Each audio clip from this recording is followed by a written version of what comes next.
थोडा वेळ शांत बसा. आज स्वामी तुमच्यासाठी एक खूप मोठा आणि मनाला स्पर्श करणारा संदेश घेऊन आले आहेत.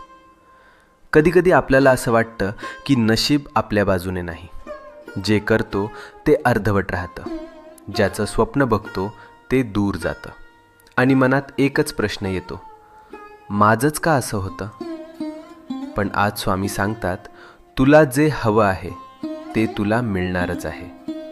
तुझे प्रयत्न वाया जात नाहीत. तुझं मन दुखतंय म्हणून देव शांत बसलेले नाहीत. ते फक्त योग्य वेळ बनवत आहेत. तुझ्या आयुष्यातून अडथळे शांतपणे दूर होत आहेत. तुला दिसत नाहीये, पण परिस्थिती तुझ्या बाजूने फिरते आहे. ज्याला तू डिले समजतोस ते खरं तर प्रोटेक्शन आहे. तू विचार करतोस, मीच का स्ट्रगल करतोय? हे माझ्याच आयुष्यात का होतंय?